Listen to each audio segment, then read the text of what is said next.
Hello, students and friends. Good morning, Namaskar, Shubh Prabhat. So, dear students, today I discuss about the topics area of triangle, second class and two.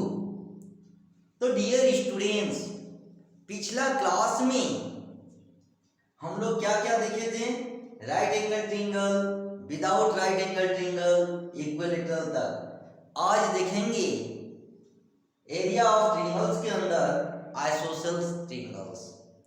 तो dear students, पिछला class में ही मैंने बताया था कि area of different type का जो triangles होता है वो मेंसुरेशन का ही पार्ट होता है। और ये भी बताया था चाहे वो आईसीएसई बोर्ड का स्टूडेंट हो या सीबीएसई का हो या किसी भी ओपन बोर्ड्स का हो, चाहे वो किसी भी स्टेट्स बोर्ड्स का हो या मद्रासा बोर्ड्स का हो या मध्यमा बोर्ड्स का, सभी बोर्ड्स के स्टूडेंट को मेंसुरेशन के अंदर एरिया ऑफ ट्रायंगल्स भी उसी का पार्ट से है जो किसी भी एग्जाम में पूछा जाता है।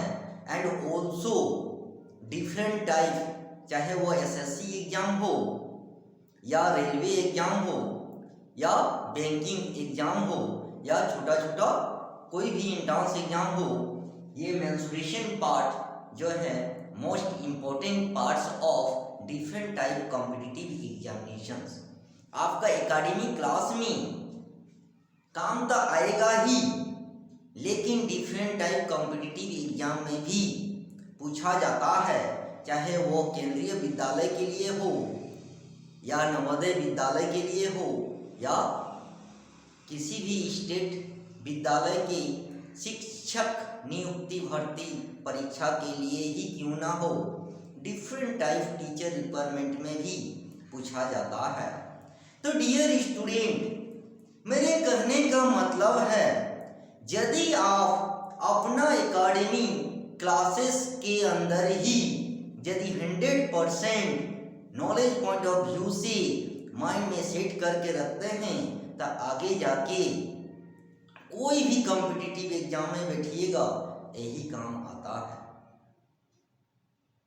तो मेरे कहने का मतलब है डियर स्टूडेंट्स, और मेरा इशारा भी समझ जाइए, यदि आप लोग अपना स्टैंडर्ड क्लास का एकेडमिक में ही यदि 100% माइंड में सेटअप कर लेते हैं तो जो जिसको जिस फील्ड में जाना है उस फील्ड में जो भी एंट्रेंस एग्जाम होगा, आपके एकेडमी का जो सिलेबस है, एकेडमी में मैथ्स के अंदर जो भी टॉपिक्स है वो डिफरेंट टाइप कॉम्पिटिटिव एग्जाम में भी वही पूछा जाता है। आपका रूल्स, मेथड, प्रोसेस कभी चेंज नहीं होता है, सिर्फ बदलता है तो उसका सिर्फ क्वेश्चंस का डिजिट बदल देता है।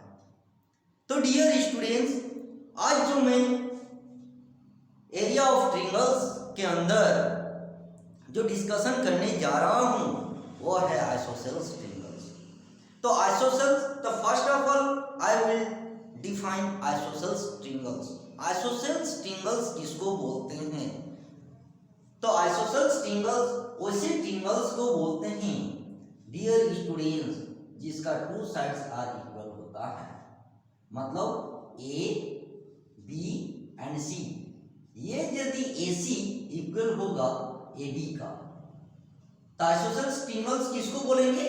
To sides are equal, that is called isosceles triangles. तो इसको यदि हम लोग A करेंगे तो ये भी A होगा और इसका यदि बेस लेंगे तो ये B होगा। अब इसका एरिया हम लोग कैसे फाइंड करेंगे? तो सबसे पहले उसका फॉर्मूला जो रूल्स होता है उसको क्रिएट करना सीख जाइए।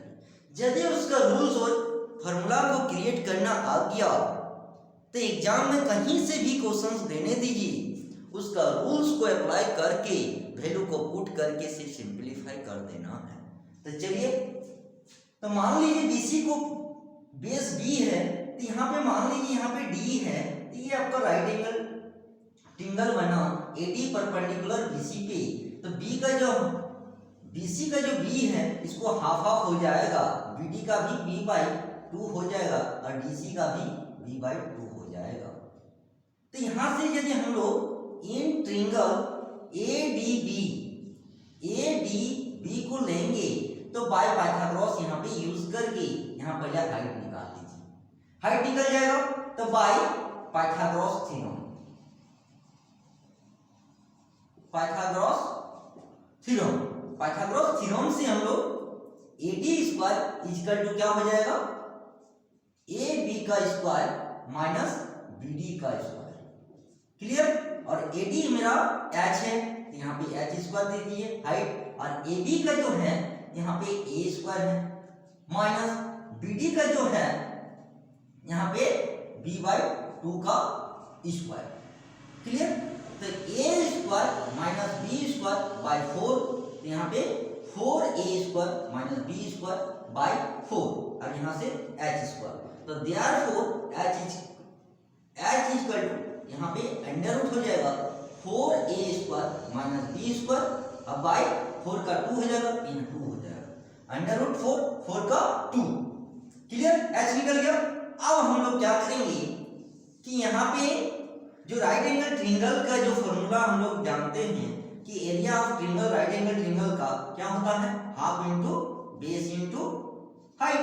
आप यहाँ पे बैठा दीजिए, हाफ इंटू बेस, बेस तो बी ही है, और यहाँ पे एच का जो वैल्यू हम लोग का आया 4a square minus B square by 2। अब इसको बैठा दीजिए तो क्या हो जाएगा, b बाई 2 जा 4 और under root 4a square minus B square by 2 जा 4 और कुछ करने की जरूरत नहीं। तो देखिए, तो dear students and also friends, सबसे पहले फॉर्मूला को क्रिएट करना सीख जाइए। आइसोसेलेस ट्रायंगल से कैसे एरिया का फॉर्मूला होगा। तो पाइथागोरस से पहले हाइट निकाल लीजिए। हाइट निकालने के बाद पूरे एरिया का यदि हम लोग एबीसी का ट्रायंगल्स का आइसोसेलेस ट्रायंगल्स का जब एरिया निकालेंगे तो यही फॉर्मूला में बिठा देना है जो राइट एंगल ट्रायंगल में हम लोग जानते हैं कि half into base into height. तो हाफ हो गया, बेस का बी ही है, एंड एच का ये जो under root 4a square minus B square by 2 ये हाइट को पुट कर दिए। जब सिंप्लीफाई करेंगे तो b by 4 under root 4a square minus B square हो गया। इसी को बोलते हैं आइसोसेलेस ट्रायंगल्स का एरिया का फॉर्मूला। क्लियर। अब इसका क्वेश्चन के का वैल्यू इक्वल साइड्स का a का वैल्यू दिया रहेगा एंड b का वैल्यू दिया रहेगा, आसानी से सॉल्व कर सकते हैं। तो चलिए करके दिखाते हैं।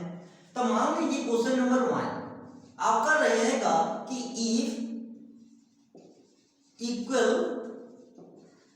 Sides of isosceles triangle be 5 centimetre and base be 8 centimetre, तो then find area of isosceles triangle. ये शॉर्ट में ट्रायंगल सिंपल से है ना, सिंबल से दिखा देंगे। चलिए अब हम लोग को यहाँ पे कुछ करने की जरूरत नहीं है। इक्वल आपका जो बोला है equal sides of isosceles triangle 5, तो that means a equal to यहाँ पे डिवाइड करके लिख लीजिए पहले a इक्वल टू 5 सेंटीमीटर, अब base b for base 8 centimetre. अब हम लोग क्या करेंगे कि since area of isosceles triangle, अब इसको लिखना है b by 4 under root 4a square minus b square, b का वैल्यू 8 बाई 4 अंडर रूट 4, a का वैल्यू 5 तो 5 का स्क्वायर माइनस 8 का स्क्वायर। तो यहाँ पे काटने से 2 होएगा तो 2 आ जाएगा, तो यहाँ पे 2 हो जाएगा अंडर रूट 4 इंटू 5, 5 या 25, 8 एरिया 64, तो यहाँ पे 2 हो जाएगा अंडर रूट 100 माइनस 64 4, यहाँ पे 2 इंटू अंडर रूट 10 में 4 जाने से 6, 9 में 6 जाने से 3, तो यहाँ पे 2 इंटू अंडर रूट 36 का 6 इजकल टू 6 2 जा 12, यहाँ पे सेंटीमीटर स्क्वायर। देखिए, तो dear students and also friends, isosceles triangles का यह फॉर्मूला देखने से पता चल गया कि आपके क्वेश्चंस में ए का वैल्यू एंड बी का वैल्यू दिया रहेगा। आप लोग डायरेक्ट इस फॉर्मूला को यदि माइंड में रख लेते हैं तो इजीली फाइंड आउट कर सकते हैं, और यदि भुला गए तो क्या कीजिएगा, तो फटाक से यहाँ से क्रिएट कर लीजिए, पहले हाइट निकाल लीजिए, फिर area of triangle half base into height बिठा के पता चल जाएगा कि आइसोसेल्स ट्रायंगल्स का एरिया क्या होता है, b/4 under root 4a square minus b square. यहाँ से इक्वल साइड्स का जो वैल्यू दिया रहेगा वो a होगा, b का बेस जो दिया रहेगा वो b होगा, और ab का वैल्यू फिर इस एरिया में पुट करके सिंप्लीफाई कर देना है, तो हो गया एरिया ऑफ आइसोसेल्स ट्रायंगल्स। तो देख लीजिए, तो डियर स्टूडेंट्स, आपके बुक में जो प्रोवाइड किया गया है वहां से भी प्रैक्टिस कर सकते हैं और अपने से भी वैल्यू ले सकते हैं। आपको ए और बी का वैल्यू लेके प्रैक्टिस करना है। तो डियर स्टूडेंट्स, आपका सिर्फ वैल्यू चेंज हो सकता है, लेकिन इसका जो मेथड और फॉर्मूला है ये कभी चेंज नहीं होगा। तो आप लोगों को माइंड में सेट करना है, डायरेक्ट यदि इसका फॉर्मूला को माइंड में सेट कीजिए, और यदि एग्जाम में भुला गए तब क्या कीजिएगा, तो आप लोग फटाक से इस फॉर्मूला को क्रिएट कर लेना है, पहले हाइट निकाल लेना है, फिर half into base into height में बैठा के जो रिजल्ट आएगा वो एरिया ऑफ आइसोसेल्स ट्रायंगल्स का आ जाएगा, और उसका वैल्यू पुट करके सिंप्लीफाई कर देना है। क्लियर? अब आते हैं, आइसोसेल्स हो गया, अब आते हैं रम्बस। अब रम्बस को देखते हैं, रम्बस में क्या होता है। तो first of all I will define rhombus. तो रम्बस मीन्स होता है all sides are equal, that means square. Square तो आप लोग पढ़ चुके हैं, और स्क्वायर भी हम पढ़ा चुके हैं। तो जो डिफाइन स्क्वायर का होता है वही डिफाइन रम्बस का भी होता है। तो रम्बस मीन्स क्या होता है कि all sides are equal, that is called rhombus. तो रम्बस का एरिया कैसे निकालेंगे, तो देखिए नेक्स्ट ऑब्जेक्ट जो है rhombus, rhombus all sides are equal.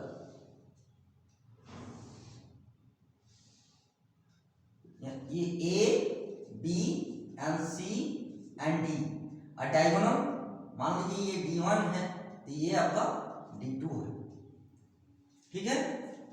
तो मतलब क्या हो जाएगा, ऑल साइड्स आर इक्वल, मतलब क्या है, साइड से इसका ए है BC तो ये भी ए, ये भी ए, ये भी ए, तो मतलब क्या हो जाएगा कि all sides are equal is called rhombus। तो that means इसका यदि पेरीमीटर P फॉर पेरीमीटर यदि निकालेंगे तो 4 इंटू साइड्स हो जाएगा, मतलब 4 इंटू ए। तो डियर स्टूडेंट्स, जो चीज स्क्वायर में पढ़े थे कि उसका डिफाइन क्या होता है, all sides are equal, that is called square. Same to same all sides are equal, that is called रhombus।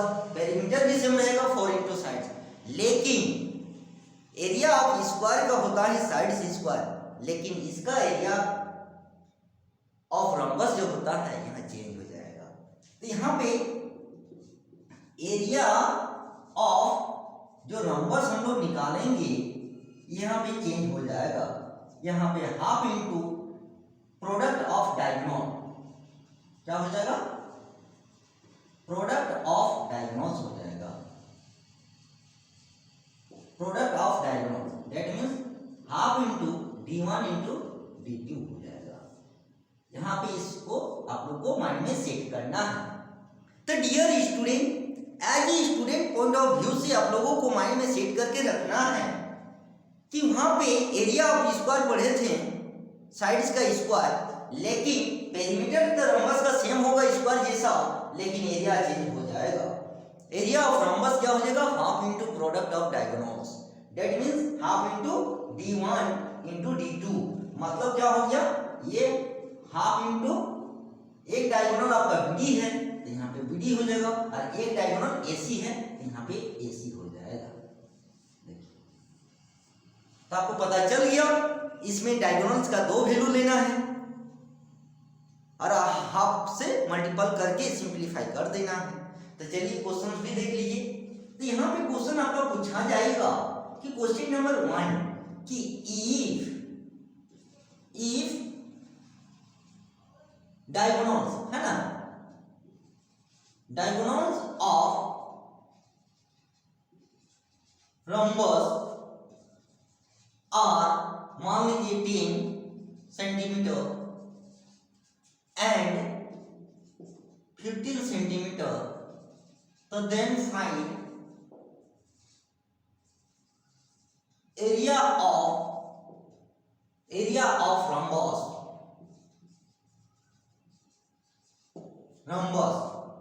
यहां से पता चल गया आपका 2 डायगोनल्स दिया हुआ है, तो यहाँ पे गिवन करके लिखिए, given d1 equal to 10 centimetre and d2 आपका 15 सेंटीमीटर।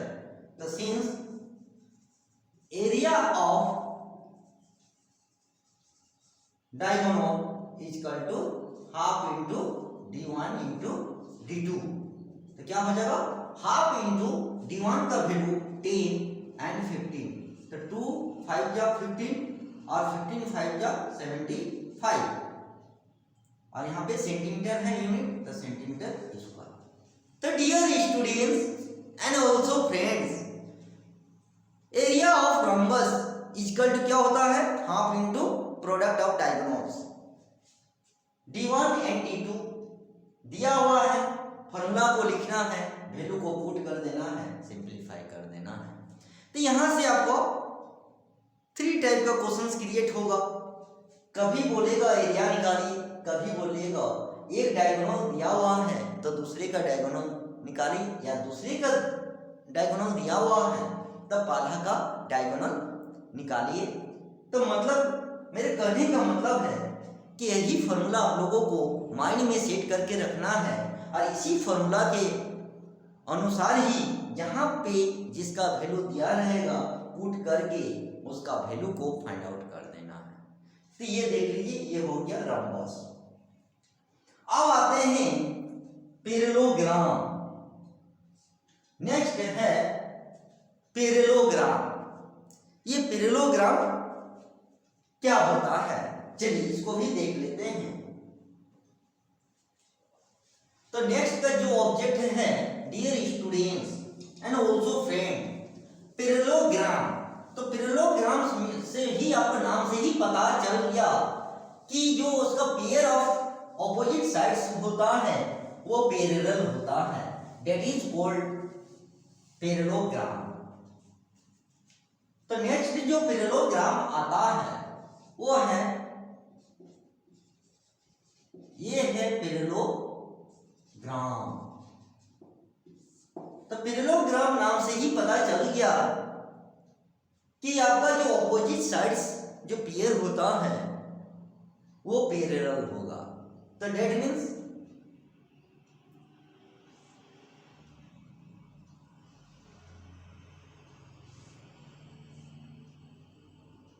ये जो पैरेललोग्राम है, चलिए ये ए है, ये बी है, ये सी है एंड डी है। तो ये जो पैरेललोग्राम बना, तो यहां से जो आपका एक परपेंडिकुलर डालेंगे इसी को बोलते हैं हाइट, दैट मीन्स एल्टीट्यूड। इसको एम से और इधर से मान लीजिए एल से, तो ए एम, तो इसको बोलते हैं बेस। बीसी जो होगा वो उसका बेस होगा, और ए एम या सी एल जो है उसका एल्टीट्यूड। बोलते हैं, इसको हम लोग हाइट से भी हम लोग कभी कभी यूज करते हैं। तो मेन इसको एल्टीट्यूड ही बोला जाता है एंड एल्टीट्यूड को जनरली हम लोग हाइट भी बोलते हैं। तो पैरेललोग्राम्स मींस क्या होता है कि opposite sides are parallel, that is called parallelogram. और बीसी को हम लोग क्या बोलेंगे, बेस, एंड एएम और सीएल को बोलेंगे एल्टीट्यूड्स, हाइट। तो इसके मतलब क्या हो गया, तो एरिया ऑफ जब पैरेललोग्राम होगा तो क्या हो जाएगा, बेस इंटू हाइट, हाइट या second things base into altitude, और area of parallelogram base into height बोलिए या तो और बेस इंटू एल्टीट्यूड। तो यहां से आपको पता चल गया कि जब भी पैरेललोग्राम का एरिया पूछा जाएगा तो इसमें भी 3 टाइप का क्वेश्चन अराइज होगा। एक बोला जाएगा डायरेक्ट कि एरिया ऑफ पैरेललोग्राम निकालिए, फाइंड आउट कीजिए या तो बेस या तो हाइट। तो इस टाइप का क्वेश्चन आपका रहेगा कि मान लीजिए क्वेश्चन नंबर 1 कि if base and height of parallelogram be, पहले छोटा छोटा डिजिट लेके माइंड में सेट कर लीजिए, बड़ा बड़ा डिजिट आपका जो भी बुक प्रोवाइड किया गया है उसमें उससे भी आप प्रैक्टिस कर सकते हैं या खुद से भी लेके प्रैक्टिस कर सकते हैं। तो मान लीजिए यहाँ पे यदि छोटा हम लेंगे तो मान लीजिए 7 मीटर, एंड यदि हाइट लेंगे तो मान लीजिए यहाँ पे 9 मीटर हो गया। तो then find area of parallelogram. तो यहां से देखने से पता चल गया कि बी फॉर बेस आपका दिया हुआ है 7 metre and H for height altitude उसका दिया हुआ है 9 मीटर। तो सिंस एरिया क्या हो जाएगा, area of parallelogram is equal to base into height altitude. तो क्या हो जाएगा 7 इंटू 9, तो यहाँ पे 63 मीटर में है तो मीटर स्क्वायर। तो ये आपका पहला टाइप का क्वेश्चन इस टाइप से रहेगा। इसी क्वेश्चन को यदि सेकंड टाइप बनाइएगा तो एक मिसिंग कर दीजिए कि सेकंड टाइप क्वेश्चन होगा कि if area of parallelogram be, इसी को ले लीजिए 63 metre square and base 7 metre, तो then find height of parallelogram. Clear? तो आपको फॉर्मूला यही यूज करना है, तो फॉर्मूला को लिखिए और आपका वैल्यू पुट कर दीजिए। तो यहाँ पे क्या हो जाएगा, area of parallelogram base into height. Area का वैल्यू 63 एंड बेस का वैल्यू 7, तो यहाँ से हाइट निकल जाएगा। तो therefore h is equal to 63 by 7 से कट जाएगा 9, तो यहाँ पे 9 मीटर। देखिए हो गया। तो ये थर्ड टाइप का क्वेश्चन हो गया यहाँ से हाइट। तो मेरे कहने का मतलब है डियर स्टूडेंट्स, क्वेश्चंस को इसलिए हम चेंज नहीं किए, इसी क्वेश्चंस को यदि मिसिंग करके निकालिएगा तो माइंड में सेट हो जाएगा कैसे इसका हाइट कैसे इसका बेस फाइंड आउट करते हैं। थर्ड टाइप का क्या हो जाएगा, आप बेस को मिसिंग कर दीजिए। तो देखिए थर्ड टाइप का कि if area of parallelogram be 63 metre square and height be 9 metre, तो देन फाइंड बेस। तो सेम टू सेम वही हम लोग काम करेंगे कि area of parallelogram base into height, value को पुट कर दीजिए। तो इंप्लाइज दैट 63 और बेस निकालना है और हाइट का दिया हुआ है 9, तो therefore base is equal to 63 by 9, तो 9 से कट जाएगा 7, यहाँ पे 7 मीटर आंसर। देखिए इसी क्वेश्चन से हम तीनों टाइप का दिखा दिए और आप लोग को एग्जाम में भी यही 3 टाइप्स का क्वेश्चन पूछा जाता है। और आगे जाके किसी भी कॉम्पिटिटिव एग्जाम में बैठिएगा, चाहे बैंक का हो या एसएससी हो या रेल हो या किसी भी शिक्षक नियुक्ति भर्ती परीक्षा हो, टीचर रिक्वायरमेंट के लिए, चाहे वो पीआरटी हो, चाहे टीजीटी हो, चाहे वो टीजीटी हो, ये जो पेपर है मैथ्स का, तो मैथ्स के अंदर डिफरेंट टाइप का क्वेश्चंस मेंसुरेशन के अंदर से पूछा जाता है। तो वहां पे क्वांटिटेटिव एप्टीट्यूड्स बोल के रहेगा और क्वांटिटेटिव एप्टीट्यूड्स ही मैथ्स का ही पोर्शंस होता है। तो डिफरेंट टाइप कॉम्पिटिटिव एग्जाम में भी पूछा जाता है। तो ये हो गया पैरेललोग्राम। और नेक्स्ट जो है ट्रेपेजियम। तो डियर स्टूडेंट्स, आज इतना ही करके रखते हैं। नेक्स्ट हम लोग ट्रेपेजियम को देखेंगे। और आज का क्लास देखने से आप लोगों को पता चल गया और मेरा इशारा भी समझ में आ गया होगा। यदि आप लोग अपना एकेडमिक क्लासेस में ही 100% मैथ्स का जो भी चैप्टर है, जो भी टॉपिक्स है, नॉलेज पॉइंट ऑफ व्यू से माइंड में सेट करने का प्रयास कीजिएगा, तो आपका एकेडमी तो अच्छा होगा ही। आगे जाके जब डिफरेंट टाइप कॉम्पिटिटिव एग्जाम में बैठिएगा, चाहे वो रेलवे का एग्जाम हो, चाहे एसएससी का एग्जाम हो, चाहे सेंट्रल गवर्नमेंट का हो एसएससी या स्टेट लेवल का एसएससी हो, चाहे किसी भी टीचर रिक्वायरमेंट का एग्जाम हो, चाहे कोई भी एंट्रेंस एग्जाम हो, आसानी से फाइंड आउट कर सकते हैं, आसानी से सॉल्व कर सकते हैं। उसी स्टूडेंट का दिक्कत होता है कॉम्पिटिटिव एग्जाम में। जो स्टूडेंट सिर्फ इम्पोर्टेंस पढ़ता है एग्जाम के लिए, बाकी छोड़ देता है, उसी स्टूडेंट को आगे जाके किसी भी कॉम्पिटिटिव एग्जाम में प्रॉब्लम्स फेस करना पड़ता है। इसलिए स्टूडेंट्स, मेरा इशारा समझ जाइए। जो स्टूडेंट एकेडमी में ही 100% माइंड में सेटअप करके पढ़ने का प्रयास करेगा, उसका एकेडमी तो अच्छा होगा ही। आगे जाके किसी भी एंट्रेंस एग्जाम में बैठेगा, उसमें किसी भी प्रकार का प्रॉब्लम फेस नहीं करना पड़ेगा। तो डियर स्टूडेंट्स, आज इतना ही। फिर नेक्स्ट क्लास में जो नेक्स्ट ऑब्जेक्ट है ट्रेपेजियम एंड ऑल्सो क्वाड्रिलेटरल्स, उसको देखेंगे। तब तक के लिए